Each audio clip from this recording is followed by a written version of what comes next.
So today, Bob, we're gonna chat a little bit about mindset. You know, how mindset can directly affect your day, your week, your month, interactions with other people. So just out of curiosity, construction is a high stress job? Some days. Okay. So in those high stress moments, what are some things that you do to help shift that mindset? In the past, I used to go out and smoke a bunch of cigarettes and drink Mountain Dew to try to take the edge off. Okay. Can no longer do that anymore. Just honestly, I'm one of them kind of guys in my mindset. If something happens, I'll blow up 5-10 minutes, have my little temper tantrum, as the guys call it, and then I'm over it. I mean, and they know there's no hard feelings. Even if stuff's said between each other, it doesn't last. It's just a spur of the moment. Got to get it out before you explode, and then step away, sit down, 5 minutes by yourself, and try to hit it again. Figure out the next solution. Yeah, I love that you said that you give yourself 5 or 10 minutes. So one thing that I do when I'm in that high stress situation and I feel like I'm ready to blow a gasket is I give myself a time limit.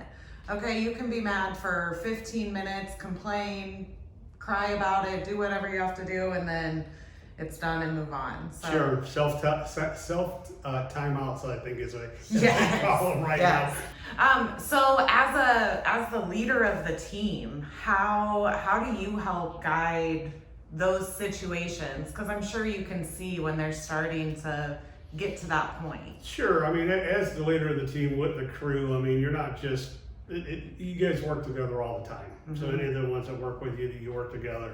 So you're just not their boss anymore. You're their marriage counselor. You're their social worker. You know, not that you have the advice, but like you said, everyone wants to vent. Mm-hmm. So you have to listen. You have to take it all in. You do offer, it's hard not to, as people tell me, not to get personally involved, but you can't help it when you work with people all the time, constantly. That's the biggest thing. If we can work as a team, like I said, just like a family, you'll have your bad days, you'll rant, you'll rave, you'll have your fights, but as long as it's not carried over to the next day, the next week, or whatever, where it festers, it all gets worked out. I've been called many names by guys that work for me, and 5 minutes later, it's fine. Like I said, I mean, stuff comes out as long as it doesn't get to be too personal and whatever. But everyone that works together pretty much knows their boundaries as how far they can go. You know, some people will say, "Oh, if your employee called you a bad name, you should fire them." But if that was the case, I'd be sitting here by myself constantly. And I'm not saying I don't deserve to get called a bad name, so I'm not above that neither.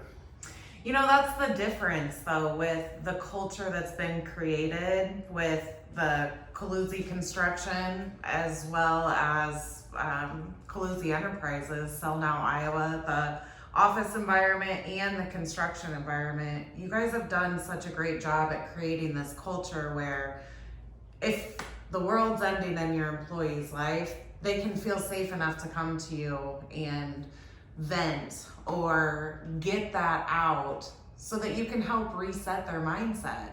Like naturally, that's what you are already doing. Sure, and it just, as you know from being there, that if you don't do that, and it's not fun coming to work. I mean, we all have our bad days, but if you bump heads with guys you work at every day, it's not fun to come to work. Mm-hmm. I still enjoy coming to work. This is why I mean, I'll never lead, as we call it, the crew lead position or whatever. Mm-hmm. You know, I'm never going anywhere. My passion is in the field, working with the guys. Fortunately, I'd like to find some more guys to work with us, but they seem to be a little hard to find.